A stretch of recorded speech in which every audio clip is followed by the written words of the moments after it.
Oh! 12! Alors, mon nom, ici, on m'appelle Sensei Martin Réaume. Alors, bien sûr, mon prénom, c'est Martin.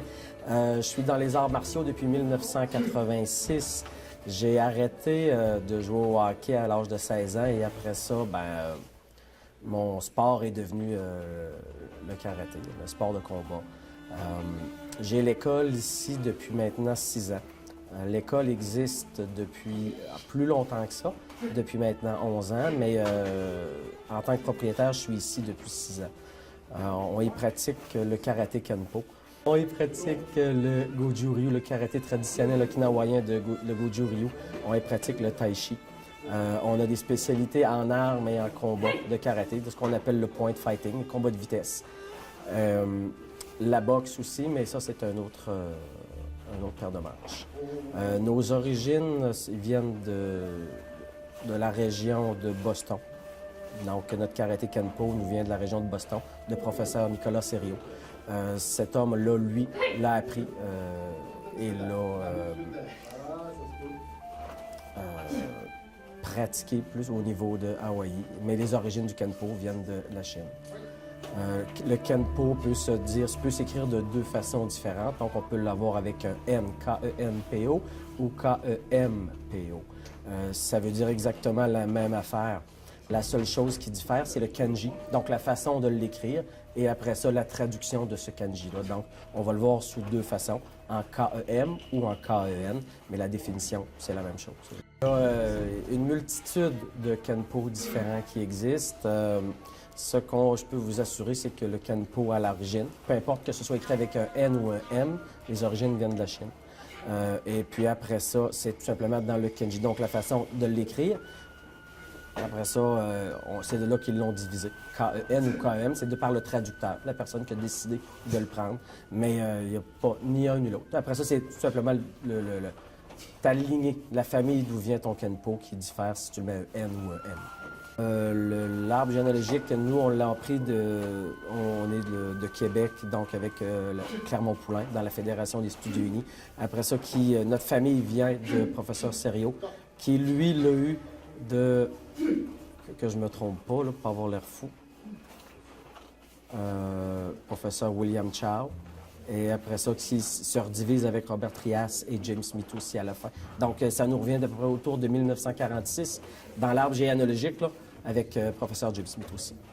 Il faut remettre dans le contexte que les arts martiaux nous ont été transmis, donc ramenés sur le continent ici, de par la Deuxième Guerre mondiale. Donc, après ça, ça a pris différentes routes sur différents professeurs. Donc, il y a énormément de systèmes de Kenpo à travers le monde. Moi, je suis Kenpo. J'ai toujours pratiqué le karaté Kenpo depuis 1986. Mais tranquillement, avec les années, on a étudié différents systèmes. Là. Donc, j'ai été travailler en Tai Chi, maintenant, on travaille aussi en Goju-Ryu.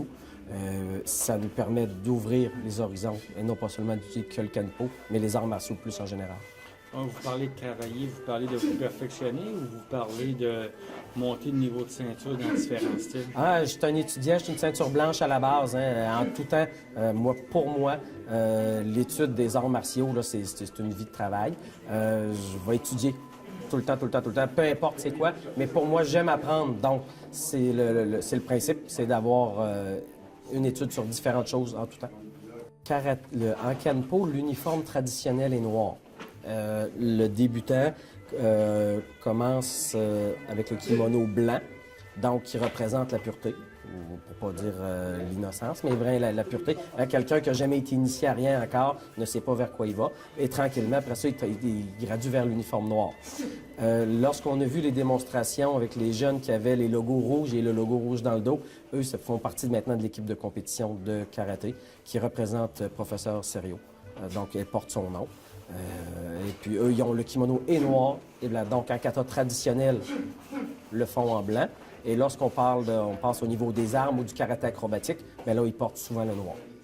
Je vous dis pas qu'il n'y a pas certains avantages à pratiquer la compétition. Par contre, quelqu'un qui veut pratiquer les arts martiaux sans compétitionner, c'est correct et c'est possible. Quelqu'un qui veut aller plus loin dans le sport, parce que quand on parle de compétition, on parle de karaté plus sportif. Donc, on amène les gens à un niveau plus sportif. C'est totalement ouvert. Puis ici, ben, on a une équipe de compétition qui est très forte et puis qui se promène au niveau national puis international. Donc, je peux pas vous dire qu'on le pousse pas, mais oui, on le pousse.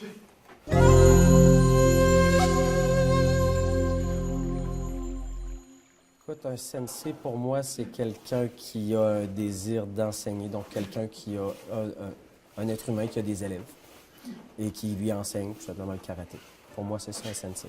Quelqu'un qui a un grand désir de donner son savoir. Puis, y a-t-il un niveau minimum pour être sensei?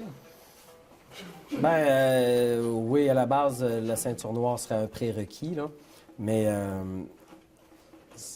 c'est un peu le standard des arts martiaux, le minimum de la ceinture noire. Mais pour moi, un sensei, c'est quelqu'un qui a des élèves et qui veut leur enseigner quelque chose. Ouais, Kenpo, pour moi, c'est en relation directe avec la nature humaine. Ce qui veut dire qu'on va aller rechercher chez la personne les meilleures qualités athlétiques, les meilleures qualités spirituelles de chaque personne. Il n'y a pas personne qui va avoir le même standard de niveau de karaté parce qu'on est tous des individus uniques. Par contre, ce qu'on veut, c'est qu'ils soient bien avec eux-mêmes. Donc, on va aller rechercher chez eux le meilleur possible. Dans notre sport, il y a toujours le côté physique, donc le côté développement des capacités physiques, de la bonne mise en forme de chaque personne. C'est pas grave de vieillir, mais c'est important de vieillir en bonne santé. Donc, on va rechercher chez les gens ce côté au niveau physique. Donc, les amener dans une meilleure forme. Je ne dis pas qu'on forme des athlètes olympiques, mais on améliore la condition physique chez les gens en général.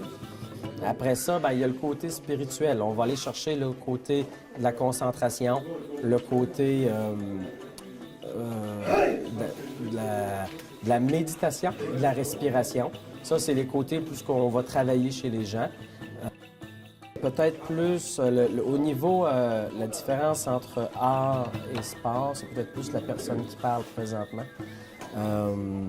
Parce que le côté art martial est quand même important, mais c'est dans ma façon de parler de tous les jours, là. Pour moi, c'est un loisir, c'est un sport, c'est une façon d'être, mais à certains degrés de certaines personnes. Ce qui veut dire que je te dis pas que je veux être un moine bouddhiste. Je veux pas... les gens ici viennent pour différentes raisons. Certains viennent pour le côté art martial, pour développer leur concentration, pour développer leur moi personnel. D'autres viennent plus pour le côté sportif. Donc, c'est dans ma façon de l'expliquer tous les jours. Mais tout le monde ici vient pour des choses différentes. On a réussi à combiner, avoir un bon mélange de sport et art martial. Ce qui veut dire que c'est accessible à tout le monde et tout le monde va venir et retrouver ce qu'il recherche. Est-ce que certaines personnes vont venir chercher plus le côté art martial, donc le côté plus interne de soi-même. D'autres vont aller chercher plus le niveau développement physique chez eux, parce qu'il ne faut pas se le cacher. Il y a des gens qui sont, comment je dirais, il y a des gens qui sont manuels, puis il y a des gens qui sont plus intellectuels. Bien, il faut, à ce moment-là, si quelqu'un d'intellectuel recherche un côté sportif, bien, ils sont peut-être moins habiles à le développer. Tandis que quelqu'un qui a le côté plus physique, plus facile, bien, lui, il va avoir plus de facilité là, mais il va avoir plus de difficulté à travailler son chi interne. Donc, c'est là qu'on combine tout ça ensemble. Le chi, on parle de l'énergie. L'énergie, respiration, ça dépend de la façon de le verbaliser de tous et chacun. Moi, j'essaie de garder ça dans des mots simples pour que les gens comprennent. Parce que on pourrait parler au niveau physique, au niveau de l'esprit, au niveau des chakras, mais si on le fait, il faut s'assurer que les gens qui sont avec nous en ce moment sont capables de le comprendre. Donc, j'essaie de l'expliquer par des mots plus simples. L'enfant, pour moi, personnellement ici, je pense que les enfants qui viennent ici viennent pour bouger. Ils viennent pour retrouver une deuxième maison. Ils sont bien ici. Ils retrouvent des gens qui sont souriants, qui veulent leur enseigner des choses. Donc, les jeunes viennent ici pour bouger. On parle des jeunes, 5, 6, 7 ans. Ils viennent ici pour bouger. Ils viennent chercher pas des idoles, mais des façons à qui ils se rattachent. Et puis, ils viennent bouger. On les fait bouger. Là, 4, 5, 6, 7, 8, 9, 10. Roxane, 10. C'est exact. Non, non, reste debout. C'est toi qui vas subir ça. C'est exactement ça qui se passe. Dans une situation d'autodéfense, l'agresseur. Attends, c'est ça, hein? Et voilà. Zach n'a pas le choix. OK? Il a reculé. Merci beaucoup. Les personnes, lorsqu'on travaille 2 par 2, il y a une des 2 personnes au 40. La personne qui est l'agresseur, c'est elle qui charge l'autre. Comment est-ce que tu peux réagir à une situation d'autodéfense si ici, tu te pratiques, puis c'est super bien. Tu ne peux réagir à ça. L'agresseur agresse. Ça vous va? Ne soyez pas toujours comme ça dans la vie, mais ici, maintenant, c'est ça comme ça que ça fonctionne. Debout, on repart. La même technique, c'est Storm, go!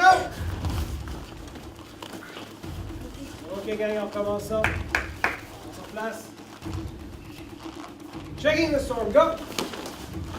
On se replace rapidement. Go, rapide! On se replace. Pas mettre de statistiques là-dessus, mais un grand nombre de femmes qui viennent ici viennent pour apprendre à se défendre. Notre style de karaté est basé sur beaucoup de techniques d'autodéfense et je pense que c'est ce que les gens recherchent. Les femmes, beaucoup recherchent ça. Moi, personnellement, je peux pas parler pour toutes les femmes, mais moi, personnellement, j'ai pas commencé à faire des arts martiaux pour savoir me défendre. J'ai commencé à faire des arts martiaux parce que j'aimais la performance.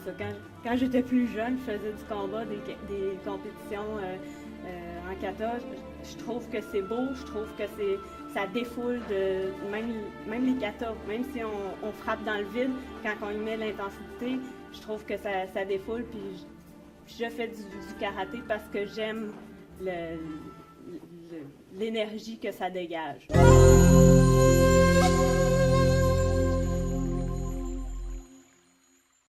Vite! On y va avec... C'est quoi? 10, hey! Ça va permettre de faire une plongée d'eau.